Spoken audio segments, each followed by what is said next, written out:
Hey there.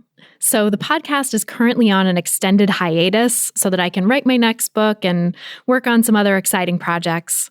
But while we're away, I hope you'll enjoy this fan favorite episode from the archives.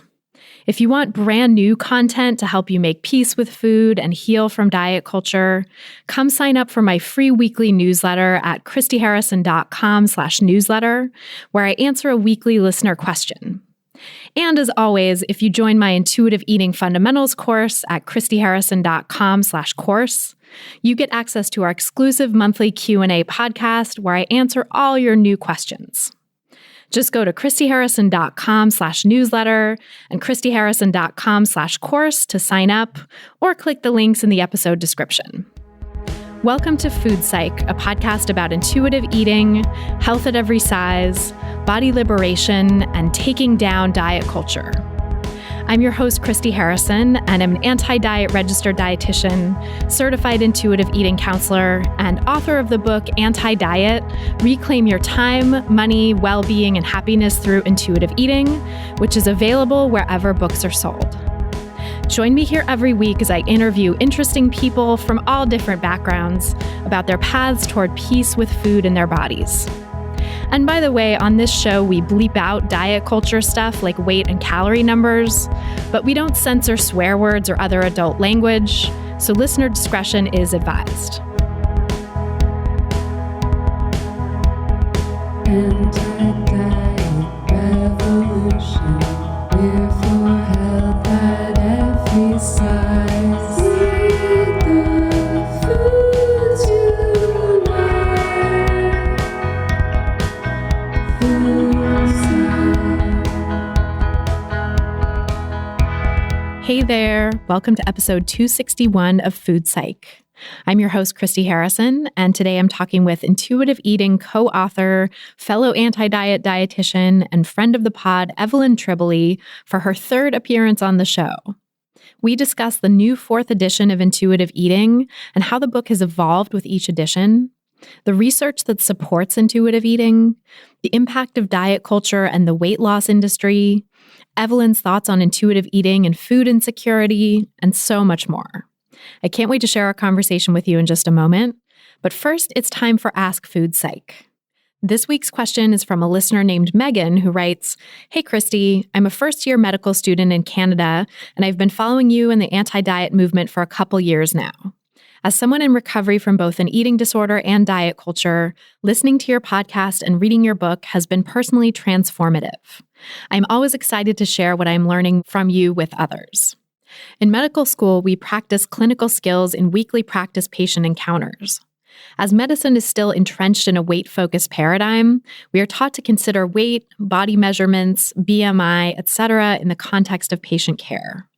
Given what I've learned from the anti-diet movement about the harms of this approach, I'm wondering what I can do in this situation. As a learner, I feel like I'm not in a position to question or reject this approach, and we will be evaluated based upon what we are taught. I did ask about the value of BMI, and the supervising physician admitted it's not the best approach, but in tandem with other factors in the context of the patient, it can still give us some useful information. I'm feeling a bit lost in what I should do. I want to be able to provide the best person-centered care in the future, and contrary to what we are taught, I don't think weight or body size are a part of that. But as a medical student, I also feel I need to trust what I'm learning. What do I do?" So thanks, Megan, for that great question. And before I answer, just my standard disclaimer that these answers and this podcast in general are for informational and educational purposes only, aren't a substitute for individual medical or mental health advice, and don't constitute a provider-patient relationship. So first of all, I am sending you so much compassion. It sounds like this is a really tricky situation, and I've heard from so many people who are medical students or dietetic students or students in all kinds of other healthcare programs that it's really hard to navigate knowing this information about diet culture and disordered eating, and maybe to be going through your own recovery and your own healing while getting bombarded with diet culture in your program. So I know how difficult that is. And, just want to say that in some cases, planting seeds is maybe all that you can do. You don't have to feel compelled to single-handedly change the system, because this is a systemic issue. This is not an individual issue. This goes so much further than just you and your one experience and your one program. So I think sometimes you have to just grit your teeth and do the assignments so that you can get your credentials. And then once you have those, you can practice in a weight-inclusive way. You can try to challenge the system in small ways along the way, plant seeds, like I said, and asking about the value of BMI is a great example of doing that. You were able to challenge this one concept with this one professional, this one educator, and maybe plant a seed for that person in a small moment of why do we use BMI? And I think you can keep asking people to explain themselves like that, because doing that starts conversations and plants seeds for them. It gets them questioning and thinking about how do they know what they know, or what is the source of this knowledge that is just considered conventional wisdom and that maybe needs to be rethought. So, for example, you could ask for the scientific evidence showing that high BMI, quote unquote, causes poor health outcomes when you have a professor who's saying something about that. And of course, they won't be able to give you this causal evidence because it doesn't exist. But maybe this can get you started talking with them about the difference between correlation and causation, the role that weight stigma and weight cycling play in health outcomes for people in larger bodies. And maybe you can start to bring in some of that information to your projects or to your program if that's available to you. So, for example, if you're doing a mock patient encounter and your sample patient, your pretend patient is someone who's in a larger body, you could talk to them about weight stigma. You could talk to them about weight cycling and the dangers of that, and maybe ask them about their past diet history. You could talk to them about disordered eating, ask them about their relationship with food, whether they feel like they aren't eating enough or are restricting and binging. You can actually start to bring in some of those ideas, maybe just in small ways and small doses, into these mock encounters, and also continue to bring in the stuff that you're going to be graded on. That they're looking for you to say, right? You got to say the things that get you the grade so that you can get your MD. But you can also maybe bring in some of these other ideas. I don't know the context of these mock encounters, if it's in front of the class. But if so, I think that's a good way to start planting seeds for your classmates too, of thinking about the role that weight stigma plays, or disordered eating, or weight cycling history, et cetera. And I will say too that there will probably be times when it doesn't feel right to speak up, when it doesn't feel right to bring that stuff into your mock patient encounters or into your discussions with your professors. And that's totally understandable. And so just remember to have compassion for yourself in that you may have to do things you don't agree with to get those credentials. And there may be moments when it just doesn't feel appropriate or available to you to be able to bring that up and challenge and plant seeds. And so just do what you have to do, right? Do the best you can. That said, though, I do want to highlight what I think might be some ways that you're policing your own thoughts. And that's an area that I think maybe you could work on opening up in. So you say, I feel like I'm not in a position to question or reject this approach, and I feel I need to trust what I'm learning. And I would invite you to actually think about whether that's true. Right? Think critically about these statements and don't be the thought police on yourself, because you are allowed to question. You are allowed to push back all you want in your own mind. You don't have to trust what you're learning in the privacy of your own head. You can, of course, trust the things that make sense and feel trustworthy, the things that you know to be true from lived experience or from seeing, observing other people go through things. But if there are things that don't sit right with you because of what you know from your own lived experience of having an eating disorder, and because of what you've learned listening to this podcast and reading my book and other resources about the harm of diet culture and the science that shows weight stigma, weight cycling, disordered eating, other things, poverty, discrimination, et cetera, might be the actual source of the disparities between larger and smaller bodied people in terms of health, you can absolutely question what you're learning in medical school in the context of that other information. You don't have to actually act on it or say anything about it, but in your own head, you're allowed to question and push back and reject as much as you want. I think sometimes those of us in the health professions, and maybe particularly medical doctors, because, it's such a high bar to get into medical school in the first place and to become a doctor, we're used to doing things by the book. We're used to playing by the rules. That's how we've been successful in life. But sometimes we have an obligation to rock the boat and to not play by the rules and to reject what we've been taught when we see something ethically wrong, like people being stigmatized for the size of their body, for example. So I'd invite you to really just question and let your mind run free with the critiques, because even if you can't voice all or even many or most of the critiques right now, you'll be a lot more able to think critically and, think about what you're going to do when you actually do have those letters after your name in order to avoid doing harm and in order to support your patients in larger bodies. So now is the time to practice, even if it's in your own mind. And if you feel the capacity to push back and the moment is right, go ahead and plant that seed. Go ahead and just inject a little bit of questioning, a little bit of doubt into the minds of your instructors or perhaps your fellow students as well. And just know that even if you can't do that, even if you don't have the opportunity, you have free reign in your own mind. You don't have to be the thought police to yourself. So I hope that helps. And if you want to submit your own question for a chance to have it answered on an upcoming episode, go to christyharrison.com/questions. That's christyharrison.com/questions.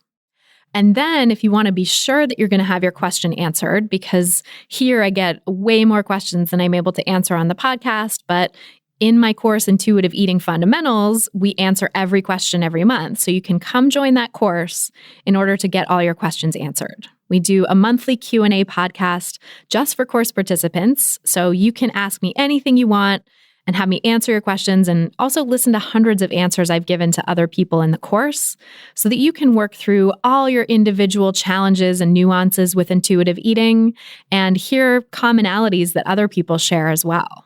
There's also a private community forum just for course participants so that you can have more real-time guidance, more daily guidance from the other people in the course and from me and my team, just to get support for this anti-diet path because it is so countercultural, and we need support for doing things that go against the grain. If you're ready to break free from diet culture and reclaim the life it stole from you, learn more and sign up for the course at christyharrison.com/course. That's christyharrison.com/course. This episode of Food Psych is brought to you by my book, Anti-Diet: Reclaim Your Time, Money, Well-Being, and Happiness Through Intuitive Eating, which is available wherever books are sold. Just go to christyharrison.com/book to get it. And by the way, today's guest, Evelyn Tribole, gave a great review of the book when she first read it last year. She wrote, quote, "Anti-diet should be required reading for every health professional in every health-related class. Harrison bridges the gap between intuitive eating and social justice issues in an engaging and compassionate way. She exposes toxic diet culture, its evolution, who profits by it, and how it hurts you. Written with a friendly touch of sass, Anti-Diet is richly sourced with studies, stats, and expert interviews. I highly recommend this book to help you dismantle diet culture and heal your own relationship with food, mind, and body." So thanks to Evelyn for that great feedback. And if you want to order the book, just go to christyharrison.com/book. That's christyharrison.com/book. And now, without any further ado, let's go to my conversation with Evelyn Tribole. So Evelyn, welcome back to the show, your third appearance on Food Psych. I'm so excited to have you back. I am thrilled to be here. Honestly, I really am. Yeah, it's so exciting to talk to you. And we've talked a lot offline and behind the scenes, but really the first time you were on Food Psych was back in 2016, episode 73. And we're now on episode 250 something as we're recording this. Woo! It'll be probably later as we air this. And then you came back in 2019 to interview me for my book release. We did a little anti-diet launch party with you guest hosting the podcast and interviewing me. That was fun. And that was amazing. So people should definitely check that out as well. But, we really haven't caught up on what's going on with you and your world and your career since 2016 when you first came on the show. So can you, share a little bit about what's been going on for you since then? Oh my God. It feels like a lifetime ago, And so I would say maybe it's about a year and a half, it seemed to me, and you can tell me if you have this perspective, that intuitive eating just exploded globally. We got so much media that we did not initiate, in the Atlantic, in the BBC, Vogue, New York Times. It was just kind of incredible. All these things coming together where we're seeing an interest just from media, and then at the same time we've got a body of research. I can say I don't know if 125 studies is considered a body of research, but we certainly have a lot more research than when we first started the book. We were research inspired, and now to have all these studies giving it some legitimacy and having these forces come together, it's a really good feeling. And then at the same time, here we are in this place of the pandemic and social justice issues and all the intersectionality of these kinds of things. And so it's a lot right now that everyone is going. I haven't met a person yet who has not been impacted in multiple ways with everything that's going on in the world today. So that's kind of a general response to your question. I agree. Like the world has changed so dramatically since 2016. It feels like a lifetime ago. It really does. I think our episode aired before the 2016 election. So that was even different, right? Like it just was a completely different world. And while we were talking about social justice in the health at every size and intuitive eating fields, and those things were on our minds, I don't think it was ever quite as in the mainstream, quite as really in the discourse around intuitive eating and HAES until after the election, until more recently as well. So it's just such a completely different story. I know you've done so much, you've published so much and are in the process of publishing so much since then, particularly the 25th anniversary edition of the Intuitive Eating book, which is just incredible. I can't believe it's been 25 years and you're still going strong and iterating and revising. And I feel like I admire so much your and Elise's ability to keep revising and to keep exploring and learning and pushing forward with this work. Because I think some people might have just, written one book and had it sell well for years and just been like, that's it. Like, we're not updating. We're just going to kind of coast, or, we're set in our ways, right? We're sort of in this philosophy that we developed, and we're not going to take in information from the outside. And so I think it's really cool. And it's really, not everyone would do that, right? You have a special thing that you're willing to grow and willing to learn and iterate. Oh, thank you for acknowledging that. I have to tell you, out of all the editions of Intuitive Eating, this last one, the 4th edition, it was really humbling because we decided to let's take a look at all the details of what we wrote and see what we can do to be better. And, I think we thought we'd find a couple of things we tweaked. And I will tell you, there were things that I would no longer stand by, And so it is part of, when you grow, when you know better, you do better, and then you need to own it. And I was feeling a little stuck about it, to be honest. And I was consulting a couple of wise people, and they say, Evelyn, if you're transparent about this, not only is it good for you in the process, but it gives other people permission to also evolve and grow. And related to that, I'm going to tell you a little backstory. I don't think I've told many people about this. Well, let me tell you the first part that'll be obvious to you as a dietitian. Dietitians just get trained in diet culture. I think we just have to acknowledge that. And when we were updating the 4th edition of Intuitive Eating, which is completely updated plus revised, there's a list in there for author books, and I've got all these books on there. And Elise said, Evelyn, do you really want to still keep that in there? Because it's diet culture-y. And I really thought about that. And I said, you know what? I don't want to erase my history. I want people to know that you can come from this place of diet culture and evolve and grow and be different, do different, and change the lives of other people. Because what I also see with so many health professionals that are now coming into intuitive eating, they really go through this phase of cognitive dissonance where they're hearing all the information around health at every size and intuitive eating, and then they're putting that I can't even say it. They're trying to integrate or wrestle with that, with what they've been taught traditionally in, university, medical school, or internships or whatnot. And there's oh my God, it really is cognitive dissonance. And I think it takes some time and some space to really move through that. So ultimately, that's why I decided to keep those book titles in, because it's part of my history. I didn't want to erase it, Yeah. And I so appreciate that because I mean, I went through that myself, the phase of cognitive dissonance and of straddling the fence, and like Oh, yeah. staying in the straddle position for maybe a little longer than I wish I had, now looking back. But it's like you can't get over the fence without straddling it, I always say, and you have to. We all do come from diet culture, I think, in the healthcare professions, except for maybe tiny, tiny pockets of people who are getting more of a health at every size education now or earlier in their schooling and training and stuff. But really, for the most part, I think we all just are so steeped in diet culture the whole time that it's a process of unlearning once we finally do get our credentials and start working in the world. And so to see, like, I think you and Elise are such great models of this, of having begun in diet culture and having, when I first started as an intuitive eating counselor and started working with clients, I had one client who bought an old edition of the book, the first edition of the book. She found it real cheap online. And, I had recommended intuitive eating to her, but I didn't specify which edition. And she was horrified, she was just like, oh no, what is this? And I did not realize how much it had changed since the first edition. And so, that was a good opportunity for me to talk with her about how people evolve and how, dietitians in this field, even trailblazing ones like you and Elise, had to start somewhere and started in a, much, much more steeped in diet culture than you are now, and how you've evolved over the years, and how I definitely recommend at the time it was like, get the third edition, throw, donate that other one or whatever, and just get the third edition. And, I've heard you say this on podcasts and interviews with me and stuff too, is that, you didn't stand by that one anymore and have kept iterating over the years, and to now get to this place of the 25th anniversary edition where you've really revised and overhauled so much of what was even there from the 2012, I think, right? Was the third edition.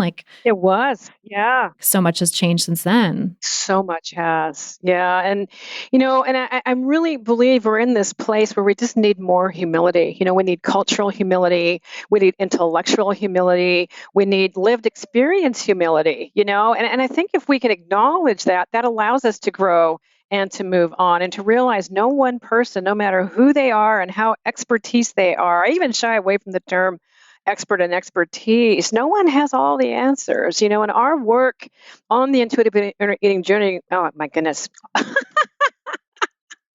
Our work on helping people cultivate their inner intuitive eater is really about, it's like we're tour guides. We're pointing these things out, but ultimately it's up to the individual to decide, how does this feel? Do I like this ride? Do I want to stay on it? Do I need to try a different way? Or maybe I need to fasten myself in a little bit more. And it's really giving the agency back to the person that you are in charge. You are the expert of your body, your experience, your thoughts, your feelings. I don't know what those are, and I need to create this safe environment so that you can feel comfortable telling me these things so I can do a better job of helping you. It's about your agency and your life. And I think what blows me away through all of this is when we get unsolicited DMs and emails, and we don't get letters as much anymore. That's just too old school.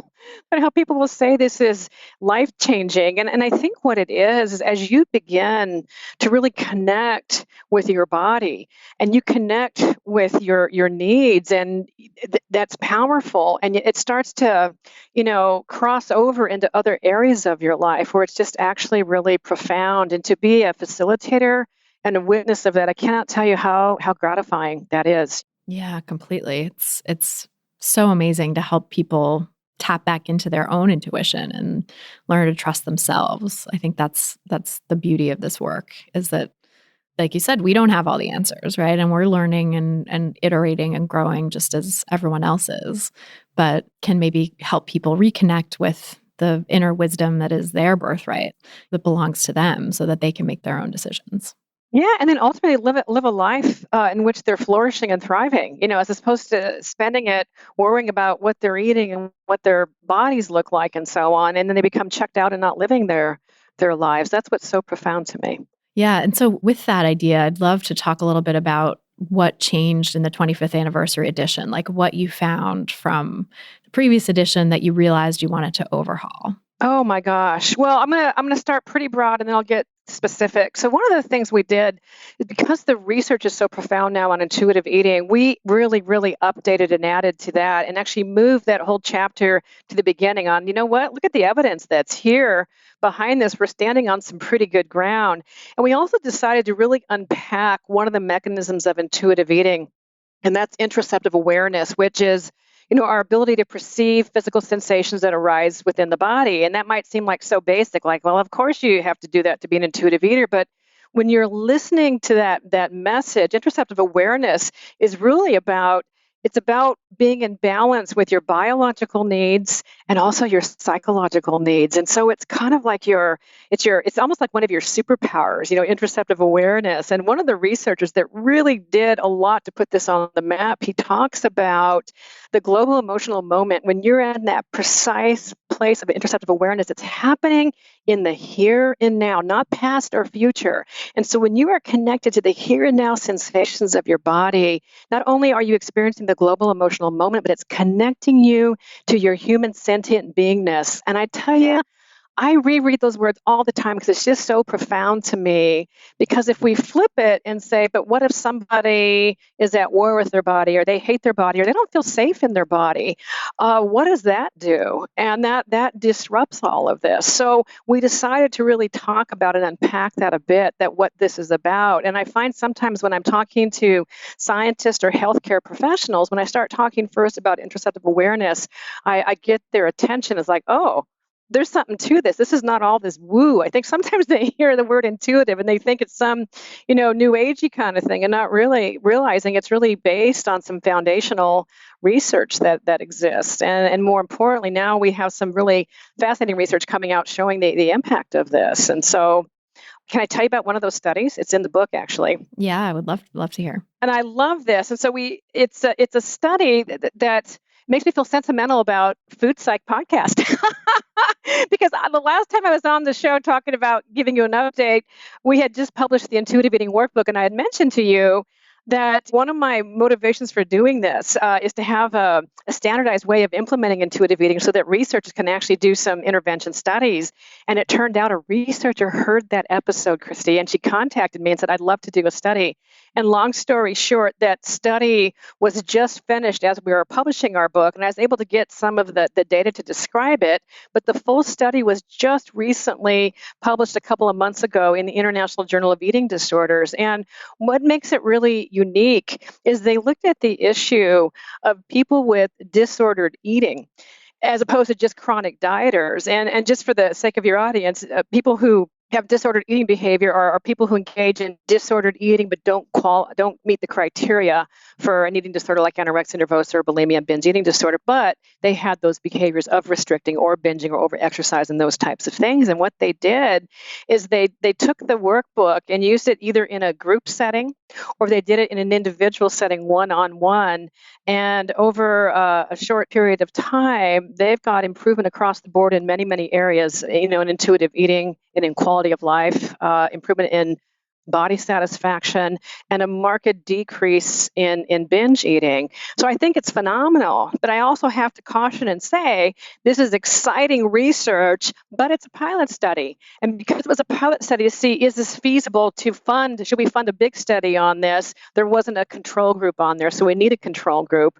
The other thing that makes the study so notable is they really made an effort in terms of diversity, and they really looked at including a wide variety of people from marginalized populations. So that makes it interesting as well. So, because there's such little research, most of the research that's been done on intuitive eating and eating disorders has been on white cis women, and we need to broaden that. And so it just gives me a lot of hope. Yeah, that's so cool. And it's really awesome to know that the study was in such a diverse population. I think it was like more than 50% people of color, right? If I'm remembering That's the correct. stats correctly. Yeah. So it's primarily people of color in this cohort, showing that the intuitive eating workbook had these really significant effects, which is really awesome. So yeah, promising. Very promising, and such a good model too of how further research can be done, right? That you can actually recruit a really diverse group of participants and have this research be more generalizable to the population than, a lot of the studies that get done, which are in like college settings and just with white 18 to 22-year-old women, right? Yeah. Although this was a college setting, I should say that, but it's very hopeful because up until now, there's been a lot of really interesting research showing the association of intuitive eating or showing characteristics of intuitive eating, and this is one of the few intervention studies, and that's what we need more of. So it just makes me really excited. So we included that in the book. The other thing we also did is to your influence, by the way, is we really talked a lot about diet culture. What we realized in the first principle of intuitive eating, that reject the diet mentality wasn't taking it far enough, that we needed our readers to realize diet culture is everywhere, and we really unpack that some more. In fact, what I find in my practice, I have a lot of people that don't relate to the term dieting. Oh, I don't diet. I did keto lifestyle, and every time it floors me. I never thought it would be this extreme, but it is. I never thought I'd see diet culture hijacking healthcare, and I can't believe someone would go to medical school to be a mouthpiece for the weight loss industry. And sometimes that's what it seems like it boils down to. So to help recognize all these factors that are out there, that you might not be officially on any diet per se, but you start collecting all of these rules that pretty soon you are living in a way that you're consumed by rules and expectations of how one should eat and so on. So that was really significant. The other thing that we did, and I feel so good about it, is we tweaked the wording and some of the principles. And the most significant one has to do with coping with your feelings. The old principle was cope with your feelings without using food. And, the whole intention around that was having more diversity of tools and so on. But what Elise and I really saw is that there's so much pathology and shaming involved around eating to cope with feelings. And we thought we need to normalize that. We need to move beyond the pathology. And we also need to recognize that emotional eating or comfort eating, connected types of eating are part of normal eating. And if we have all this shame involved, it's like we have to undo some big areas. We got to let go of this shame, and then we got to be looking at other ways to cope if you want other ways to cope. And so what we renamed that principle is coping your feelings with kindness. And that has landed so well with my patients. We've got a lot of good feedback on that. And what I notice in general, even when I ask a patient or a client, what's a kind thing you can say to yourself, or what's a kind way you can look at the situation, it's kind of hard to be a smart ass to yourself, when you start talking from that lens. So it starts to put it into a context that's a little more healing and a little more compassionate. And yes, we look at ways that we can explore this in terms of coping. But the other thing we wanted to acknowledge, even though I think we did a pretty decent job of it in the earlier books, we talked about how when you don't get enough to eat, how you become really super focused on food. You become obsessed with food. And we thought we really need to put that as part of that principle. A lot of people come in and they say to me, oh my God, I'm a compulsive eater, I'm an emotional eater. And many times what really was going on is, oh my God, your body is surviving. We have this and I know you know this, but we have this natural compensatory effect. It's like your little cells are talking to each other. It's like, oh my God, she's trying to kill us again. Here we go, and then here come the cascade of hormones. Oh, let's get the brain involved. Let's have images of food. And then once we start eating, it's like, don't let it go. And so in this work, as I was doing the deep dive, I'll tell you something, I'm kind of a geek when it comes to research. I actually have the original studies from the Minnesota starvation study. It's 2 volumes. I think it's a couple thousand pages, single space. And I really got into the psychology of it. I always do.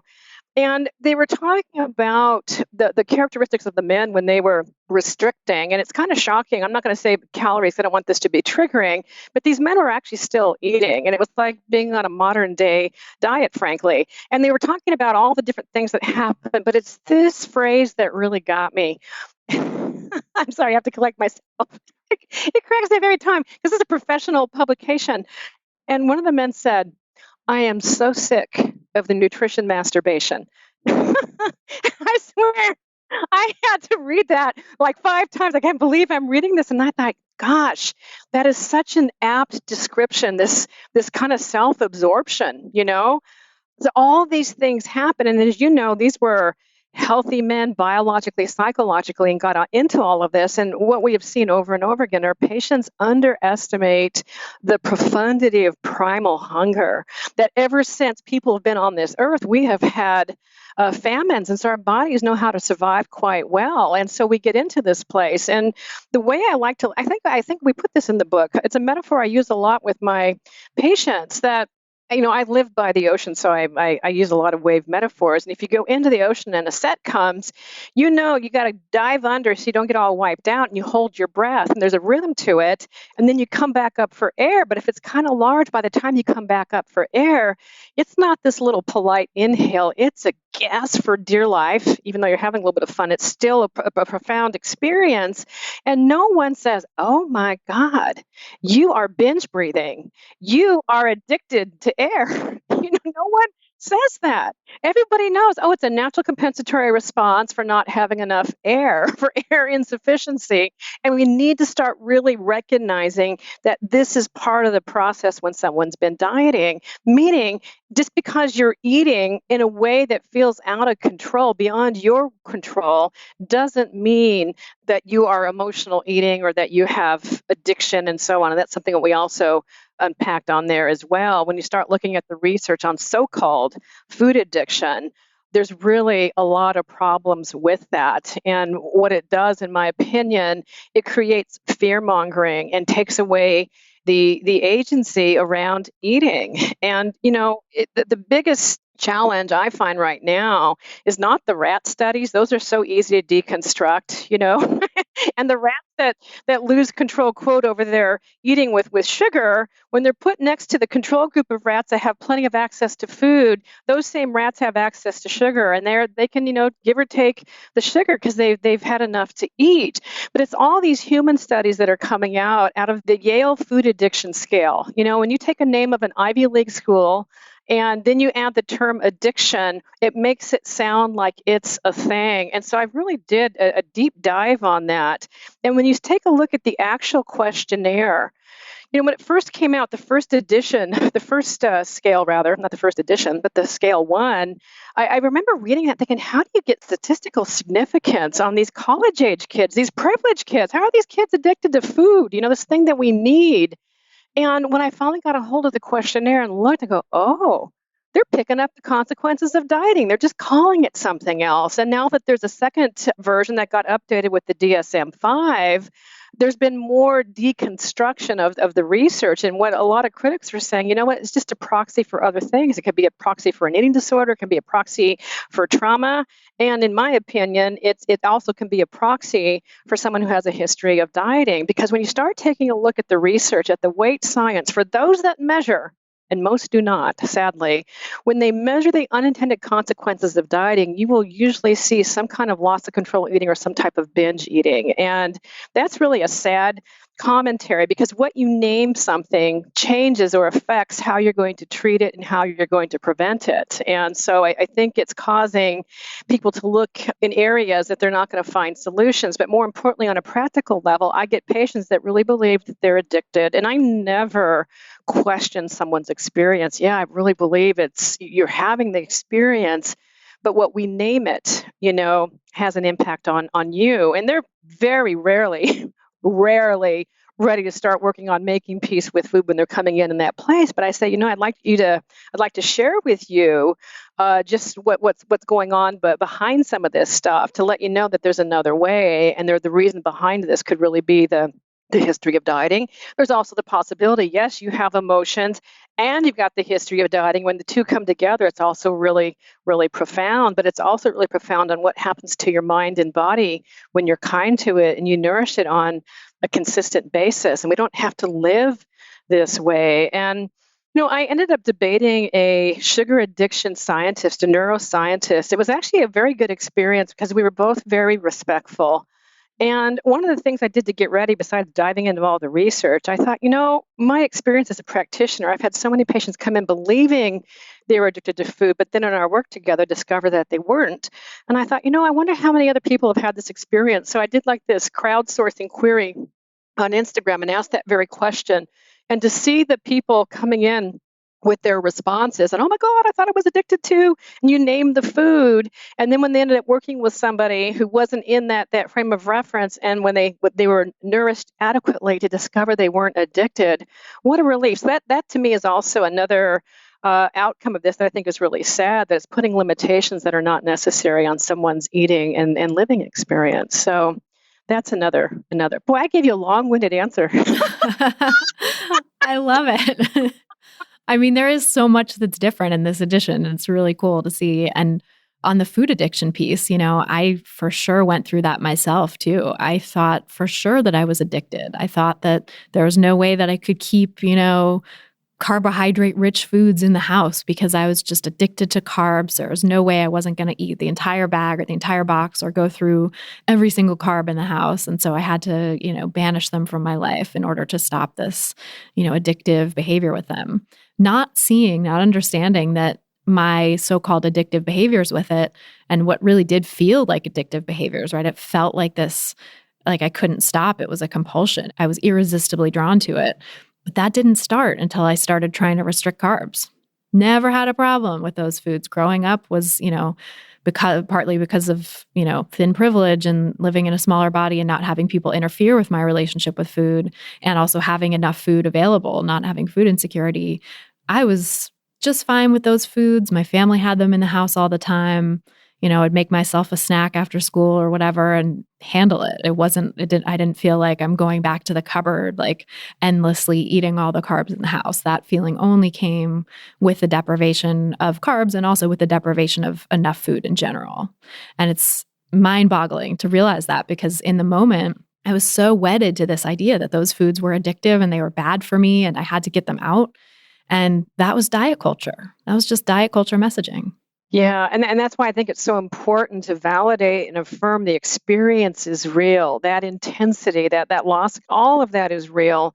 But that's because our body is so wired to survive, just like we're compulsive breathers. You get into that eating experience when it's been threatened, but your poor little cells don't know it was intentional. It's just having all the impact. And it was so funny. I was talking to I had a healthcare practitioner as a client, and I was explaining the neurobiology of this. I said, okay, I'm going to do it in a completely different way. And she goes, okay, what's that? I said, we haven't objectified cells in the body the way we've objectified bodies in our culture, and I have no one saying, oh my God, my bone cells just they don't fit in. So I sometimes go from that perspective of what the cells are going on. And so we can be looking at and having compassion for the process of what's happening. And this idea that life feels like it's being threatened. And so there's an intense fight to make sure that you're going to eat just like breathing. And it's wild. And when people have the contrast of experience, it blows their mind. They had no idea that hunger could be so profound. And that's the mind-body connection.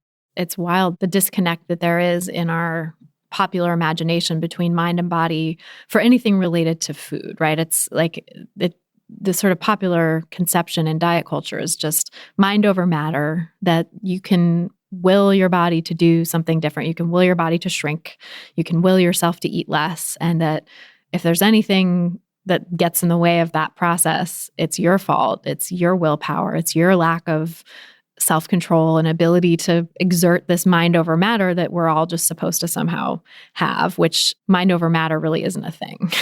Our bodies have a mind of their own. Our bodies are a lot smarter than our conscious minds, actually. Absolutely. And then, when we add in the mix of social media, social media is so loud, especially for diet culture. And there's always like this bragging on, oh my God, look at this. I found this new healthy lifestyle, or whatever you want to call it. And then when it fails them and they have this kind of eating, the loss of control eating, they're not bragging about that because there's such a level of shame that goes on. But what ends up happening is people reading these kinds of posts aren't privy to that. This is the reality of what ends up happening. And one of the things that really gets me is when there are influencers who are writing in ways that are very rigid in diet culture, and then 3 years later it's like, oops, I had an eating disorder. That's when I start looking at right now. There was a study published last year looking at the incidence of eating disorders worldwide, and it has doubled in the last time period in which it's been looked at. And I find that really, really distressing. And I really believe that because diet culture has become so normalized that people go for a longer period of time in distress and not being recognized. Instead, they're being praised for these types of things, which are actually causing great harm to their body and mind.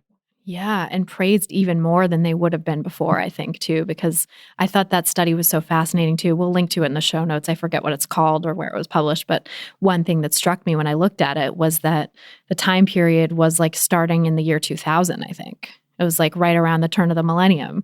And from the year 2000 to 2018 or 2019, whenever the time period ended, that's when that incidence had doubled. And to me, it just can't be a coincidence that that's also the time period in which the so-called obesity epidemic and war on quote unquote obesity and all of this fear mongering about body size really took hold of the popular imagination and of, culture at large and the medical establishment as well.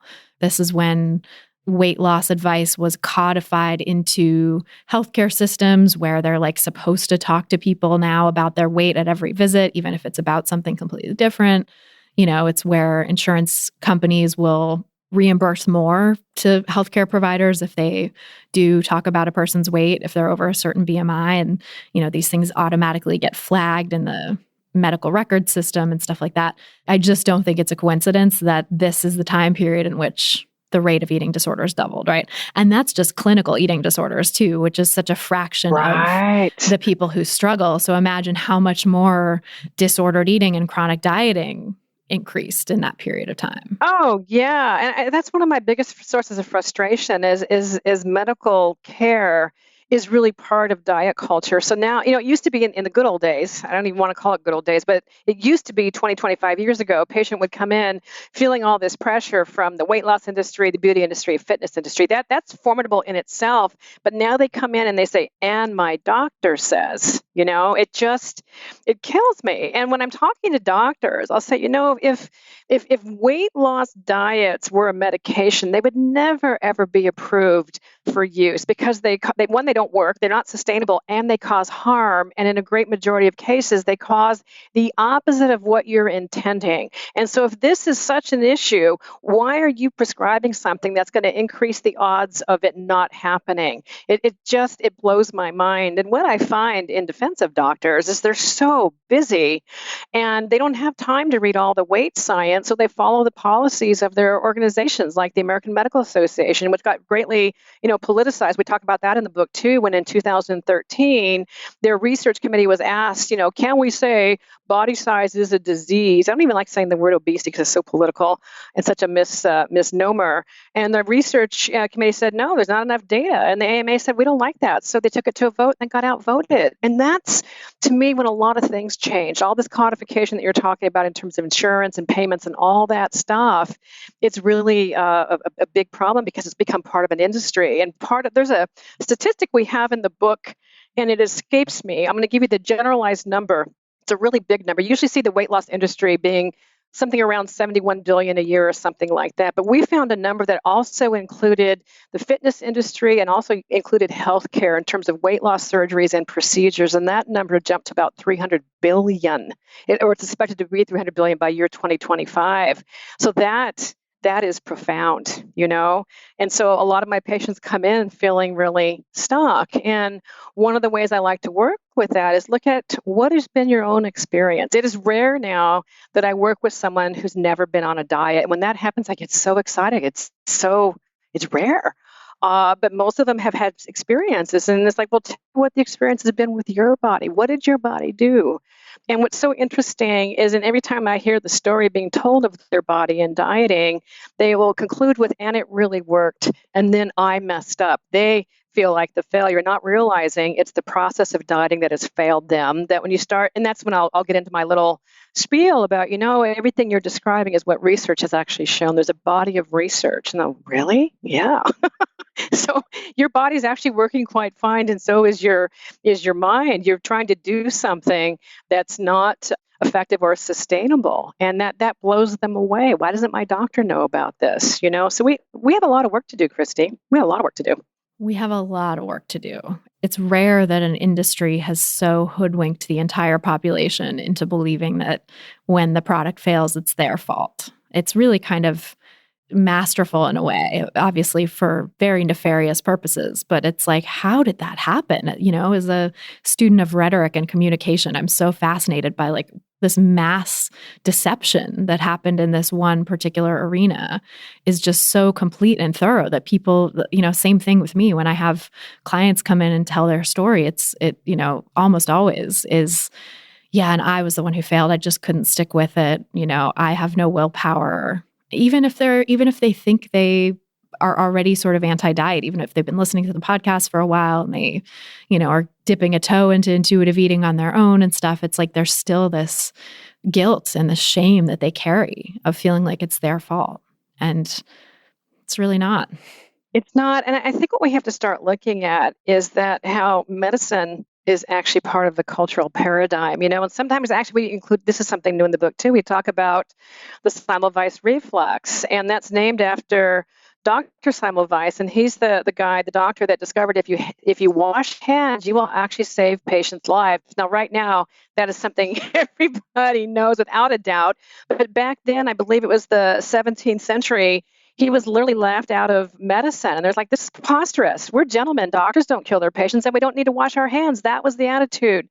And, he discovered this, a few decades before Pasteur came out with germ theory that ended up, validating this very thing. And so the Semmelweis reflex is named after this phenomenon. When new research comes out to dispute the popular paradigm, this is how it's met with incredulity. And I think our most recent example is with ulcers. Back, I think it was in the 80s, two doctors discovered, hey, it's a bacteria that causes ulcers. And the elite, GI physicians were like, oh, no, it's lifestyle. And during that time, patients, part of their stomachs were being, cut off, having partial gastrectomies because of bleeding ulcers.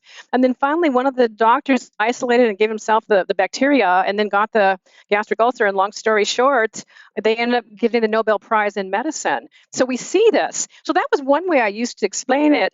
But then, after reading Sabrina String's book, Fearing the Black Body, The Racial Roots of Fat Phobia, that's even a deeper dive. When you look at the cultural influences of racism and patriarchy and religious dogma on how that had to do with the impact of body size before healthcare was even involved, I think it's really profound that this is bigger and deeper. And I have a lot of my patients actually reading that book to really, really unpack it. And it blows them away.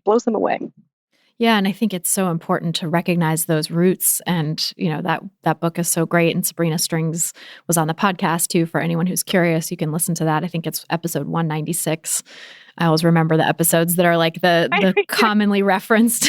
I don't have an exhaustive list in my head, but the ones that I mention a lot. Well, you're impressing me so far. It's like, wow.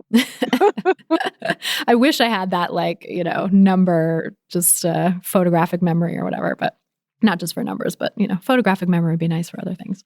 But yeah, no, I think that that book and her research is so important at understanding, like, this is the fat phobia that comes out of anti-Blackness preceded any health arguments about weight. And the doctors and the medical industry and establishment really adopted this fat phobic stance after fat phobia was entrenched in the culture. And doctors are people too, as I always say, right? And this sort of human thing of being steeped in a culture and having certain biases really affects how we see and interpret the data, how we see and interpret evidence that's in front of us. And so since 1959, researchers have been doing studies showing that diets don't work, and that more recently in the last 20 years or so, that weight cycling causes harm independent of body size, that weight stigma causes harm independent of body size. Like, we have all this research. It's there in the scientific literature. It's published in major scientific journals. And yet there's not this sort of coherent mainstream understanding of what that research means. I think Health at Every Size and intuitive eating, our sort of anti-diet movement, this large coalition of, healthcare providers that is trying to fight against diet culture, as well as fat acceptance advocates and activists. I think we're trying to sort of bring those ideas into the mainstream and help, doctors and the medical establishment understand that the weight-centric paradigm is doing harm and that is not effective at what its stated intent. And yet, I think we're sort of in a Semmelweis backlash right now, right? Like it feels to me like, they're taking on the diet culture establishment is really trying to cut down health at every size in any way it can. I saw an article recently, an interview for the website of a major TV show, major media outlet that does interviews and reporting and stuff. The website had interviewed the guy that I happened to debate at Fancy years ago, the health at every size versus weight management debate, saying why the anti-diet movement is so bad for people. Right? It's like they're trying new rhetoric, testing out new studies to reference to supposedly say why anti-diet is bad and why, long-term weight loss is really possible and it's beneficial and all this stuff. And, I see that and it's just like they're running scared. They're trying to head us off at the pass because they see this sea change coming, and it scares people who've made their living, their entire careers based on weight loss. Well, and then their identities are tied up in that also. But I agree with you. In fact, after you published your op-ed piece in the New York Times on this whole issue, I saw a counter piece in a different newspaper. I wish I remember the names, I don't, but there were two prestigious physicians, both working in the weight loss industry. And one of them was quoted as saying, "This matter is not up for debate." I thought, holy moly, I was expecting to see new scientific papers where, it was a slippery slope kind of thing where they're cherry picking to help refute some of the things you said. I thought, oh my gosh, thank you, Father Patriarchy. I mean, Right. Science is a process. Science inherently is fallible. One, depending on the lens in which we're looking at things, but two, it's supposed to be evolving as we get new information. And when I read that, it sent a chill down me. It's like, oh my gosh, I think there's a lot of money that's changing hands now, and I think that makes people even more dug in and entrenched. And yet, let me also say, I've met a lot of really, great physicians. I'm not saying they're out there to just make a buck or something like that, but I don't think they see all this that's going on. So I have the same perception that you do, and I'm not someone who's into conspiracy theories, but I think we need to start taking a look at if we really want to make a meaningful change. It's one thing to write a book, and kudos for you, Christy, for writing yours because it's awesome. But how do we get policy change? And when we start changing policy, that gets threatening for a lot of people. And I think that's what we're starting to see, that people are starting to feel threatened by this. And then the fact, and this is what gets me, is the audacity for diet culture to co-opt the language of intuitive eating. That's something that really burns me because that can cause harm and it causes confusion. And so that's another example. Well, they're saying that their model isn't working, so they're going to start using our language. And it's not just intuitive eating, they're co-opting mindfulness, and mindfulness has that's a great way to be going as well. It's very compatible. They're co-opting anti-diet. One of the major diet companies comes up first in search, paid search, right? It's an ad that is on the first thing on the landing page for anti-diet. Yeah, so it's like gaslighting. It's like a double gaslighting. Totally. Dieting doesn't work, but we're anti-diet. And here, just follow our app and count calories, and we'll give you some psychological tips along the way. Right. Follow our intuitive eating. They use intuitive eating too. They say, it's eat when you're hungry and stop when you're full. It's turning intuitive eating into a diet. It's just mind-boggling to me. And then my biggest fear then is someone who's not aware of this is they follow something like this and they'll say, oh my God, I must really be messed up that I can't even do this intuitive eating anti-diet thing, not realizing it's because it's a load of bullshit, basically. They're using our language to wrap up their diet. And there's been, as you said, so much research now. It blows me away that it's not being acknowledged. It's not just like a nice idea, it's causing harm. It's not even that it's just ineffective. It's causing harm. I know that you know this. It gets me just all riled up. No, same, always. It's so frustrating. I'm just so curious, like this popped into my head. And I think I've heard you talk about this elsewhere, but we haven't talked about it on the podcast. Do you ever wish that you had trademarked the term intuitive eating to keep it from falling into these nefarious hands? Well, yes and no. And I'll tell you why I have mixed feelings about it. Is we, in the beginning, were very excited when health professionals were just using it. And especially when we started seeing research. I don't think Tracy would have done her research on intuitive eating if it was a trademark kind of thing. It'd be so commercial, But I'll tell you right now, we are working with a trademark attorney. I'm not going to tell you what the languaging is, but it's some languaging that looks like it might be really helpful, and it's going pretty well. I won't know till October, December, so I don't want to. I'm being superstitious. I don't want to jinx it.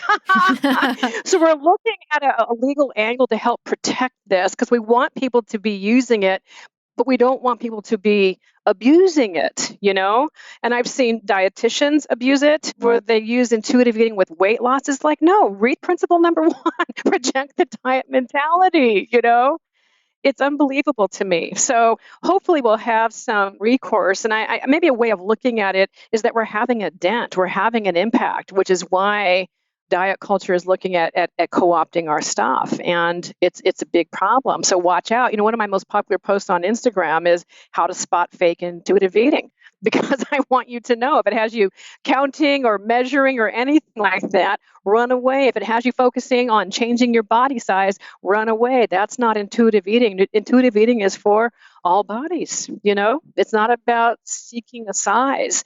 I had it's a public interaction, so I can go ahead and say, I don't even remember her name, but someone on Instagram with a pretty large following posted a before and after picture of herself and then made this statement, this is not a before and after picture. Talking about gaslighting. And I got tagged in by somebody who said, as someone who identifies in a large body, this is not intuitive eating. I don't think the authors would, because this person was saying intuitive eating helped her.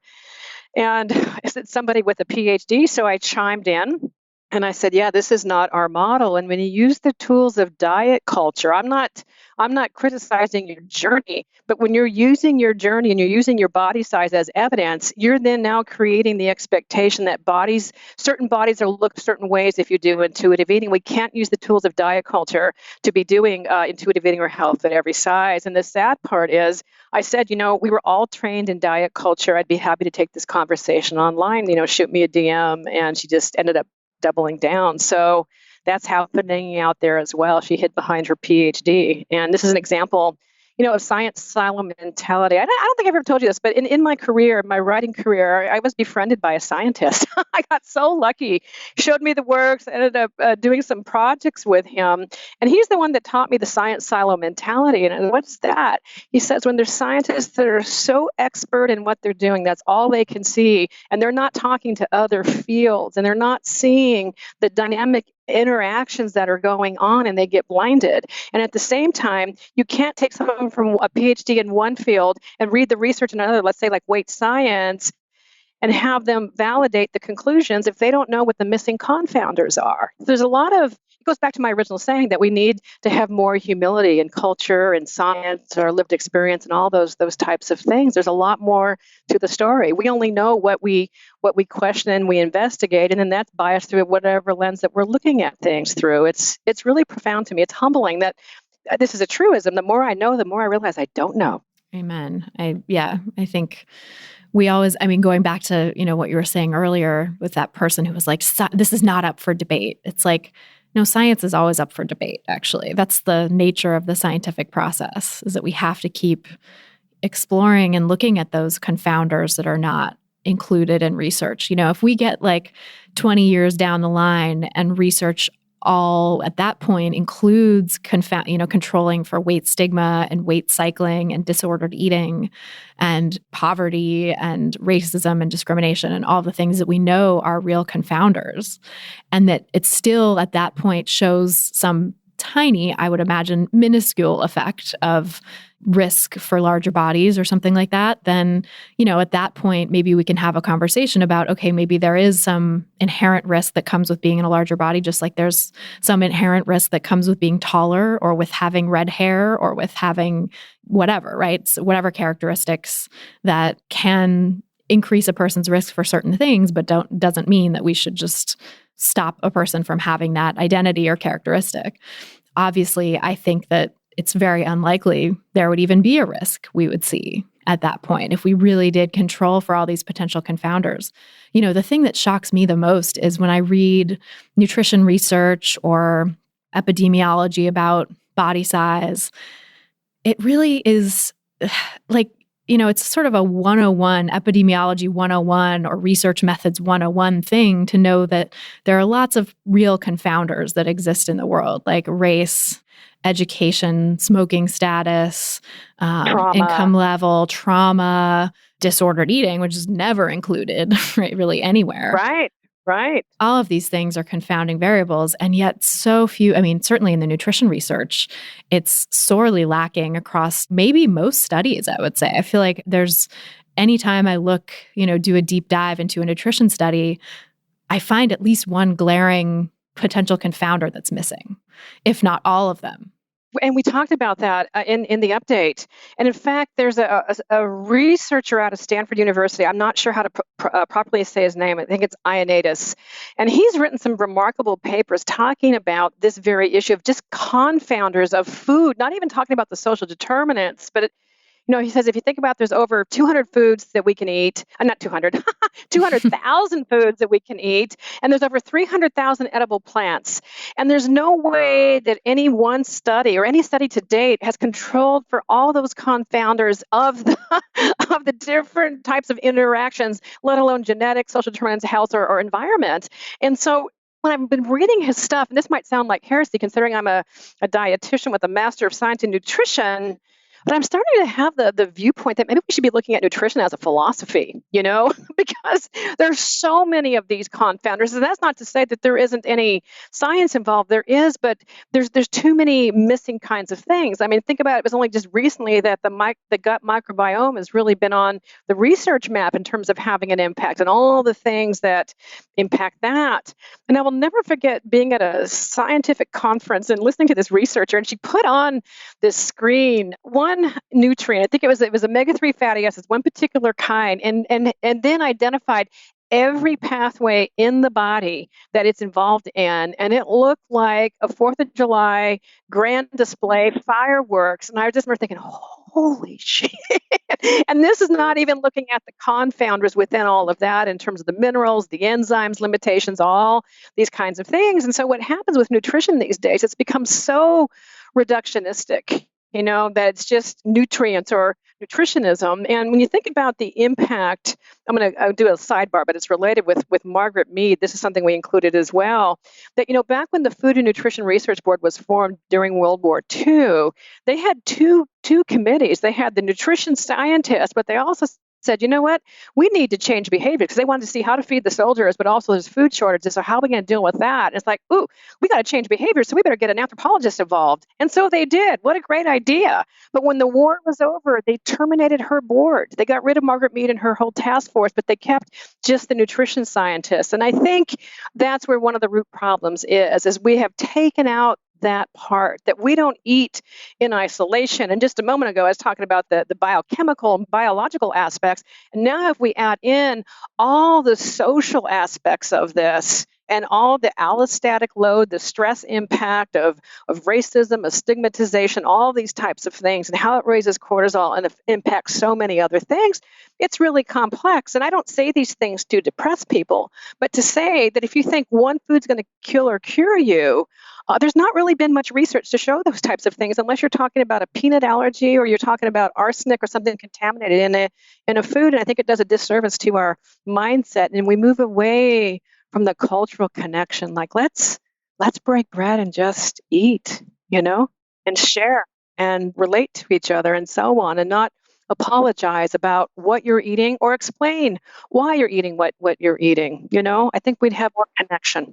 Oh, so well said. I so agree. And I think we'll put a link to Ioannidis's work in the show notes. I don't know if I'm saying that correctly either, but I've read a lot of what he's written with great interest, and also started to feel like nutrition really is more of a philosophy or a worldview than it is a real science, a hard science with actual evidence of what we're, that can guide what we should do. Because at the end of the day, it misses so much nuance and so much humanity, right? That cultural connection that we have to food, the ways that we connect over food, the ways that we have access to food constrained and limited by our culture, by our position in society, our socioeconomic status, our race, or all of these things. It's a lot more complicated than just, people who eat more of X food live X years longer.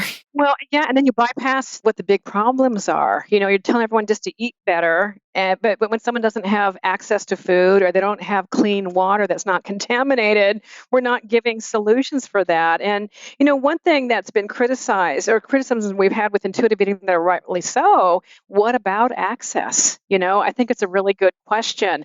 Or what about people in marginalized bodies? I've had some great conversations. I've had people say, conversation with some fat activists that it's one thing if somebody it has thin privilege or they're straight size and they make peace with food, they make peace with their eating, and intuitive eating is a kumbaya experience. But you take somebody in a marginalized body, let's say a fat body, they've made peace with their body, they've made peace with eating, they're an intuitive eater, but they go out into a hostile culture. And the question is, what are you doing about that, Evelyn? And I said, that is a really good question because we're not addressing the system. And that's where I'm opening this up and saying, how can we be doing better in terms of access, in terms of systemic change? And so my vision has become greater. I actually hired a social justice coach. Even using the word social justice coach sounds like a disservice to her because she's an amazing woman who has taught me a lot. And so I'm learning. I want to be transparent about that. How do we have access and how do we help someone be safe in a body that doesn't feel safe to be in, whether it's race or size or gender or whatever the issue is. And the fact that Elise and I both have so many privileges that we've been blinded to a lot of these important issues. One thing I've been thinking about a lot lately is that issue of access with intuitive eating and the fact that I think the popular conception of intuitive eating is very much this hunger and fullness diet. Eat when you're hungry, stop when you're full, eat whatever you want. And that is certainly out of reach for the vast majority of people, or for a lot of people anyway. For people who are struggling with poverty or food insecure, it's not possible to just eat whatever you want all the time and to eat every time you're hungry and stop as soon as you're full. There's a lot of nuance to that. But then, I think about that and I think, well, that's not really what intuitive eating is, though. Intuitive eating isn't about following rules about hunger and fullness and about you have to always eat exactly what you want every time. To me, it's much more about doing the best you can with the resources and the situation you have to meet your needs for food, to get enough food, to do whatever it takes to get that, right? To make that a priority and just do the best you can. Like Ellen Satter's hierarchy of food needs has been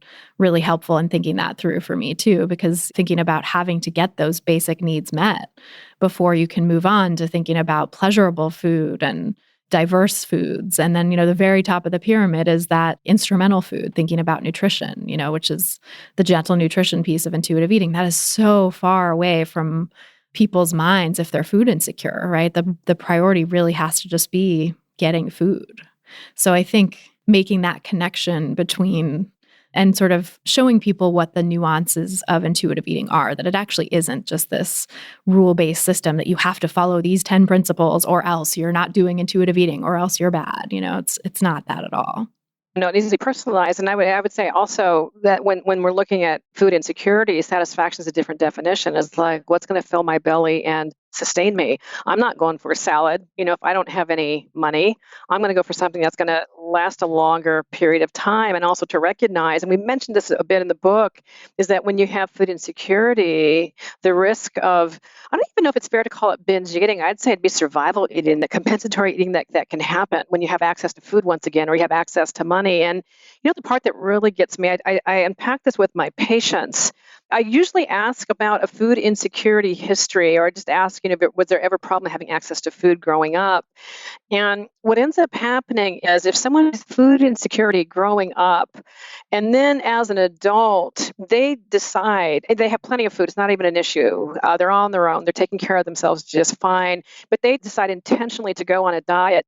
They're actually recreating the trauma of food insecurity. And this was a light bulb moment many years ago. I was working with somebody, and she said, Evan, I don't understand. Every time I sit down to eat, I've got this fear like I'm never going to eat again.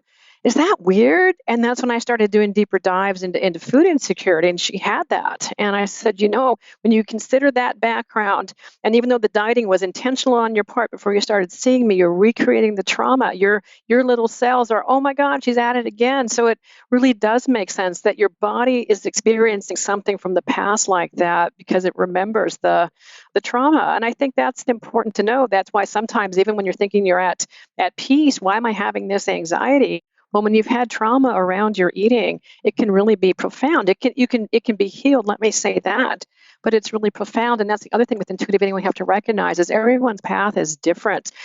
People will ask, how long is it going to take? It depends. The more complex your history, the more complex the healing. If you're put on a diet at the age of 5, I actually had a patient that came in and brought me the food journals from her Weight Watchers that her mom put her on at the age of 5. That is a powerful message that you can't be trusted with your body. You can't be trusted with your appetite. Your body is the wrong kind of body. So you start that as your baseline. There's a lot of healing and unlearning to do. And so it's important to have compassion for yourself. It's important to recognize intuitive eating is not pass or fail. It's a journey of learning and discovery. And I think that's the one thing with diet culture, it really creates and cultivates binary thinking, pass or fail, all or none. I did good, I did bad. But if instead we can start asking the question, what can I learn from this experience? Let's say you had an eating experience that you're really upset about. Okay, you can own that, be true to that. That's real. But what can you learn about this? What's the context that got you there? And I find if we can do some learning around it, it helps us let go and not continue to perseverate and ruminate over something that happened. We let it go and we move on and do it differently if possible the next time around. And that's a big part of this healing. Yeah, and the self-compassion that takes too, right? To step back from judgment and to say, what can I learn from this? How can I use this to care for myself rather than how can I use this to beat myself up? Exactly. And I'll tell you, I have this blows me away. So I have a lot of patients that struggle with the self-compassion piece. And yet, this is the part that blows me away. I will ask if they have kids. What would you say to your kid if they were experiencing this exact same thing? Or if they don't have kids, what would you say to a friend or a loved one? And do you know, I haven't had a patient yet who isn't able to come up with something, especially if they have kids, I've seen. And they come up with these most beautiful things, and I sit there dumbfounded. I go, oh my God, did you hear what you just said? And they said, yeah. Did you see how effortless this was? Did you hear how genuine it was? Yeah, yeah. You know what that tells me? And they're like, no. You are capable of compassion when it's directed toward other people. And I think the work right now, it looks like you need the practice of directing it toward yourself. What if you were to recreate this the next time you're feeling stuck or hard on yourself around your eating or your body? What would I say to? And whoever was their image, it could have been, a kid, could have been a friend, or sometimes I say a puppy.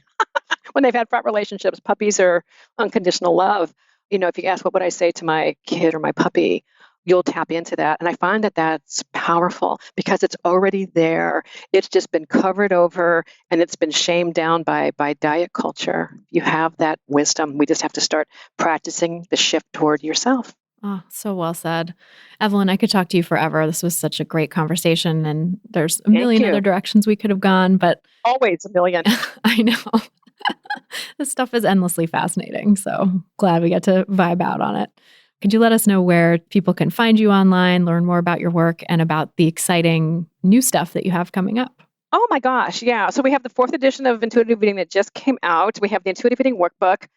Social media-wise, I'm the most active on Instagram, so you can find me at Evelyn Tribole. And then the websites are evelyntribole.com and then intuitiveeating.org. And actually what I should mention, because I think your listeners might be interested in this, we actually have a free intuitive eating community. It's peer-to-peer support. And we have about over 20,000 people in this. And we try and cultivate it to be a safe space free from diet culture talk. And it's a place where you can connect with other people who are on this path. And then I actually have a new book coming out in the spring. I'm so excited about it.